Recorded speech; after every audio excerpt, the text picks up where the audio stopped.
Mesdames et messieurs, chers téléspectateurs, il est 11 heures en temps universel. C'est parti, votre émission Zénith sur Coloma pour ce mardi, bien sûr. Une fois encore, merci de la fidélité. C'est avec beaucoup de plaisir que je vous retrouve encore pour le meilleur et pour le meilleur. Zénith sur Coloma. Ici, on est rechargé par le soleil. Aujourd'hui, la journée est très belle. Il y a beaucoup de soleil et nous, ça nous réveille davantage. Bien sûr, c'est la raison pour laquelle nous sommes sur ce plateau avec Monsieur Peter Christian Goldschag, avec beaucoup de sourires. Hein? Oui, c'est le soleil qui nous recharge dans cette émission. Et vous êtes en pleine forme, n'est-ce pas?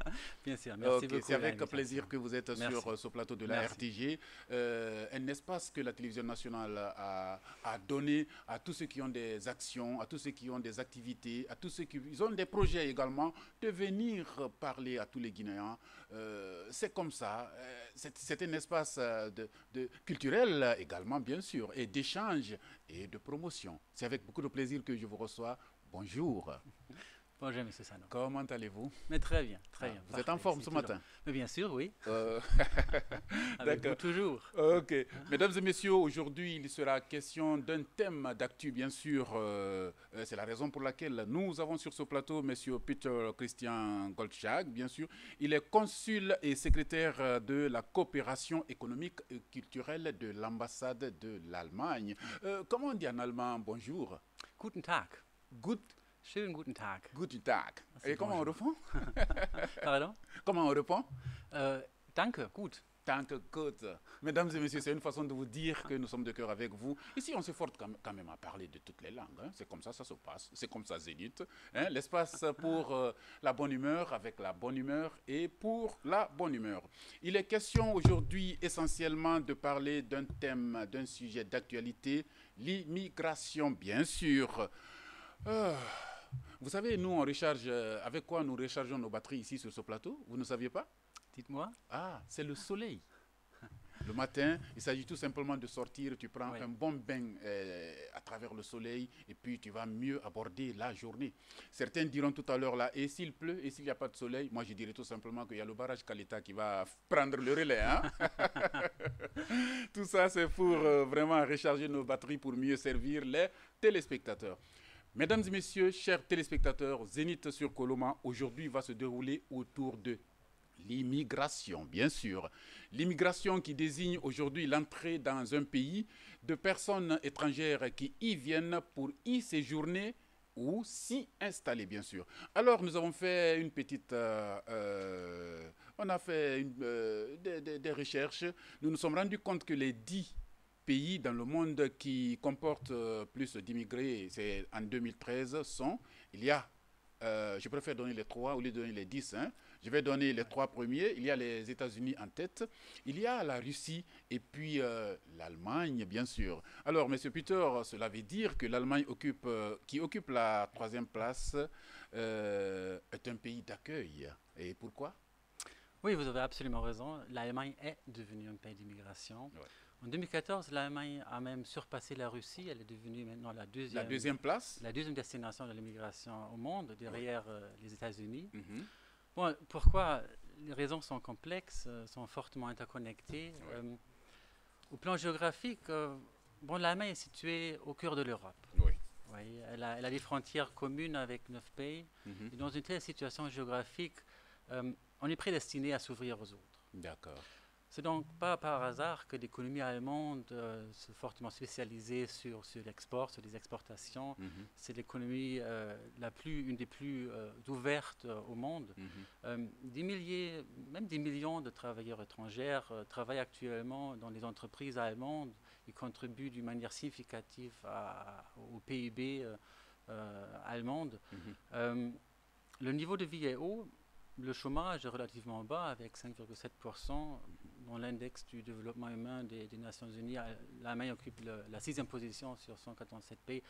Donc, on peut bien vivre en Allemagne. Mm-hmm. Oui. Et en termes politiques, le pays est relativement stable. Le système politique est basé, disons, sur la réconciliation des différents intérêts économiques et sociaux. Des confrontations politiques se déroulent depuis au moins 70 ans dans le cadre constitutionnel. C'est ce qui est aussi important. Mm-hmm. Et après les terribles expériences de la Seconde Guerre mondiale, de la barbarie, de la dictature de Hitler, les Allemands ont appris leur leçon.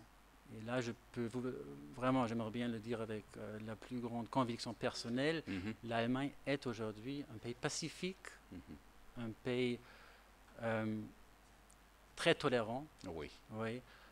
Les partis d'extrême droite sont relativement faibles. Le degré de xénophobie aussi est très très faible.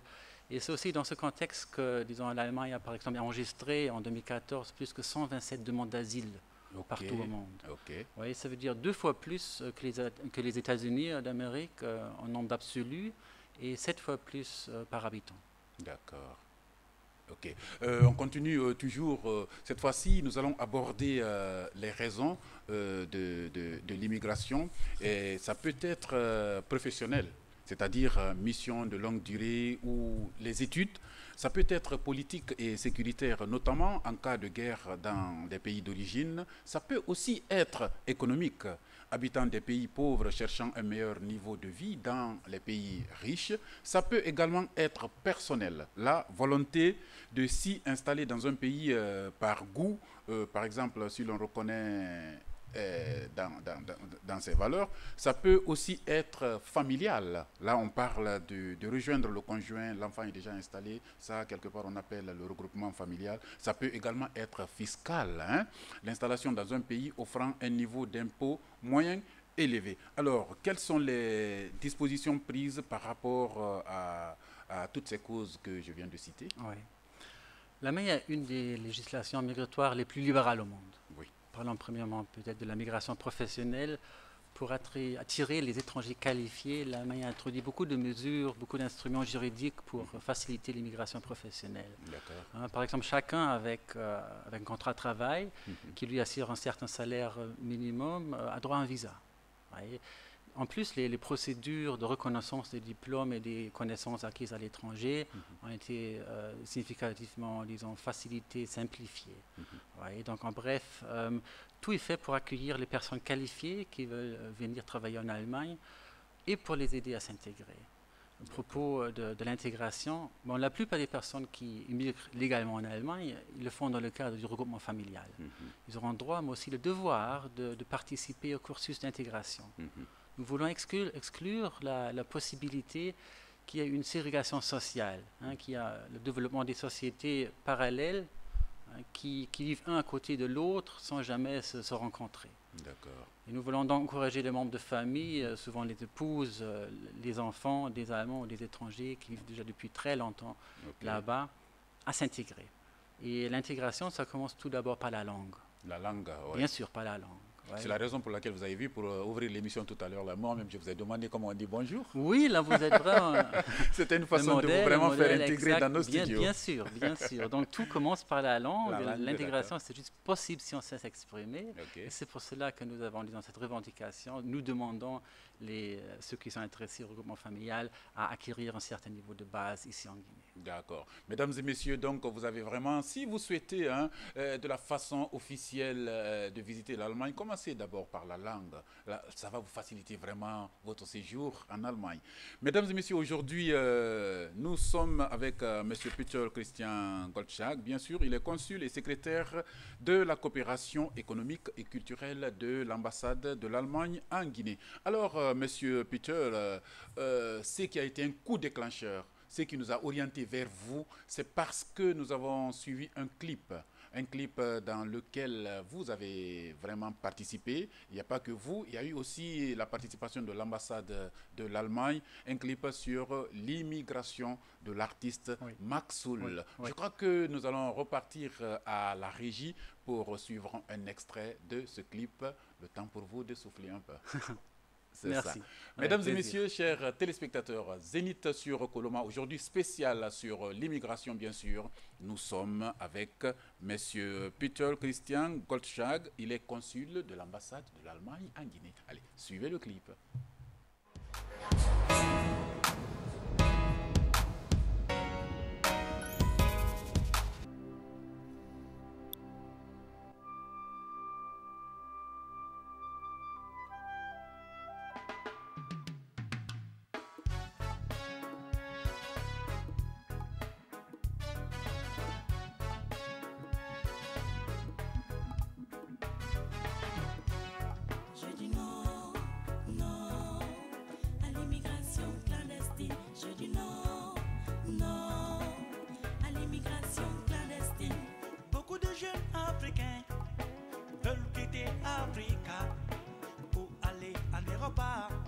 à la recherche du bonheur. Souvent ils rencontrent le malheur, à la recherche de l'argent. Souvent ils perdent leur vie. C'est pourquoi moi je dis non, non à l'immigration clandestine. Je dis non, non à l'immigration clandestine. Beaucoup de jeunes africains veulent quitter Africa pour aller en Europe à la recherche du bonheur. Souvent ils rencontrent le malheur, à la recherche de l'argent. Souvent ils perdent leur vie.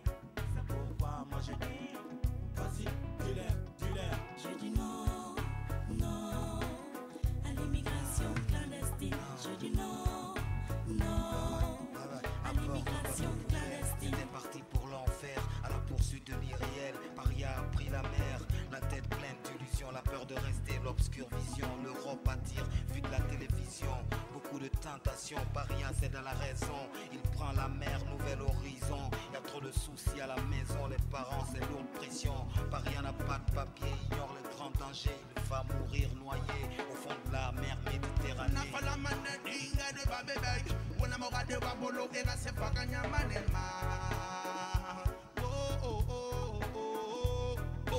Babylon mouama wonga évoluer, Babylon mouama wonga développer. Posiga fote tane torine menegre, et ma colon et ma bekana recensé. Kukina tunguma, ekiwi manana. De farma menine mire ma toma, era fove dori ekrana tuma toma.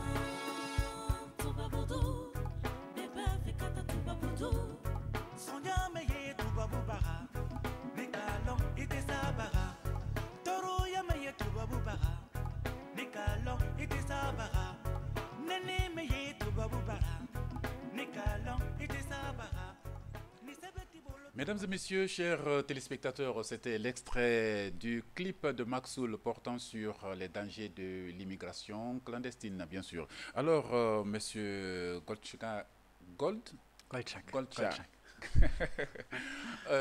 pourquoi vous avez accepté de participer à la réalisation de ce clip? Simplement parce qu'il s'agit d'un des problèmes majeurs de notre temps. D'accord. Ouais. L'immigration clandestine provoque des morts. Ouais. Chaque année, plusieurs milliers de personnes meurent. Oui. Ouais, soit de soif dans le désert, soit naufragés dans les mers de la Méditerranée. Le fait que la Méditerranée se transforme au fur et à mesure en cimetière de masse, c'est un scandale. Oui. C'est un véritable scandale, c'est une honte pour l'Europe, pour l'Afrique, pour nous tous. Et dans la grande majorité des cas, ces drames arrivent parce que les gens, ils chassent des illusions. Oui. Ouais. Contrairement à ce qu'on pouvait croire, il ne s'agit pas, disons, des plus démunis qui tentent d'émigrer à tout prix. Il s'agit souvent des jeunes, des forts qui ont réussi à se prêter d'ici, par là, quelques mille euros pour s'acheter une place dans la pirogue. Oui. Et ce sont des jeunes qui manqueront en Afrique. Ouais, leur savoir, leur soutien, leur tête, c'est une catastrophe non seulement pour les familles, mais pour des villages entiers. Pour le pays même. Pour le pays même, hein, qui perd leur sang, les villages surtout à l'intérieur, qui voient les jeunes et les forts partent, et les vieux, les faibles, ils restent. Mais qui va s'occuper des vieux après? Ouais. Et de l'autre côté, bien sûr, il y a aussi des gagnants. Ouais. Mais ce ne sont pas les clandestins, ce ne sont pas ceux qui partent qui gagnent. Les clandestins, eux, ils doivent tout d'abord, disons, passer la route la plus mortelle au monde. Oui. Ouais. Oui. Un grand nombre d'eux ne survivra pas. Oui. Et même ceux qui arrivent au bout de leur force en Europe, ils n'auront dans la majorité des cas pas de statut légal en Europe. Ouais, ça veut dire sans papier, ils n'auront pas le droit de travailler. Et ça implique qu'ils doivent se laisser aussi exploiter pour quelques sous par jour.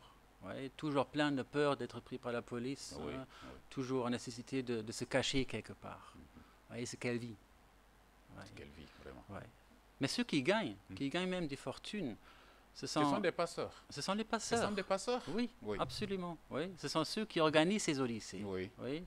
Et vous savez, le trafic des humains est devenu plus Rentable que la drogue, il me paraît. lucratif. C'est ça, plus lucratif que le trafic des drogues. Pourquoi? Ah oui. Oui, parce que les trafiquants de drogue, ils sont payés après la distribution de leurs marchandises. Alors que les passeurs, c'est avant. Absolument, absolument, absolument. Oui. Oui, d'accord. Oui, mais ça veut dire aussi si les personnes n'arrivent jamais à destination, oui, s'ils meurent même en route, les passeurs s'en foutent parce s'en qu'ils ont foutent, déjà, oui, ils s'en foutent, ils ont déjà déjà leur argent. ils ont leur argent, Oh là là. exactement, exactement. Ouais. Donc la seule manière de lutter contre ces pratiques, c'est la sensibilisation. Ouais, il faut démasquer, la logique perfide hein, derrière le D'accord. trafic des personnes. D'accord. Et il faut aussi, disons, libérer les jeunes de leurs illusions d'une Europe pleine de bonheur, un pays de miel et de lait, ouais, où tout deviendra facile une fois on est sur le sol européen. Ce n'est pas le cas. Oui. Ouais. J'ai souvent parlé, disons, à ces jeunes qui veulent partir. J'ai demandé, moi, qu'est-ce que vous aimeriez bien faire en Allemagne, Écoutez, en chers Europe? jeunes, écoutez, chers jeunes, s'il vous plaît. Écoutez. Oui, allez-y. Ouais. Et là, ils m'ont souvent dit, bon, moi, j'ai beaucoup de talent pour le foot, je veux devenir un grand footballeur. D'accord. Ouais. Et là, je dis, oui, c'est bien, il faut C'est-à-dire avoir... qu'ils veulent partir en Europe pour être un grand footballeur, Oui, par il exemple. veut jouer pour le FC Barcelone ou pour le Bayern de Munich. Uh-huh. Oui. Et là, je dis bien, c'est parfait. bien. Hein, il faut avoir des ambitions dans la vie. C'est bien, Oui, oui. sans ambition, qui est-on sans ambition? D'accord. Oui. Mais là, je demande aussi, disons, est-ce que vous avez déjà une petite expérience? Est-ce que vous avez déjà joué, par exemple, pour Hafia ou pour Ascalon? Et là, ils disent, non, ça c'est trop compliqué, là, je suis encore trop jeune et tout ça. Oui.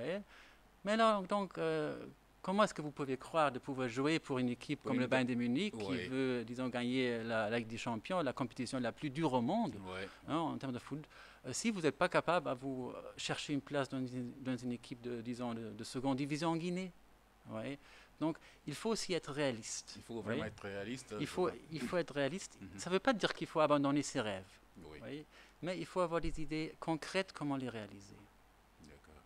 Mesdames et messieurs, je crois que ça c'est un conseil très clair. Hein. Si vous voulez par exemple aller, si c'est le football qui vous tente, mais cherchez d'abord à avoir de l'expérience à partir du pays. Cherchez à jouer pour nos clubs, à montrer votre... Vous savez, quand on cherche quelqu'un à travers ce que tu sais faire, tu y arrives toujours sans problème.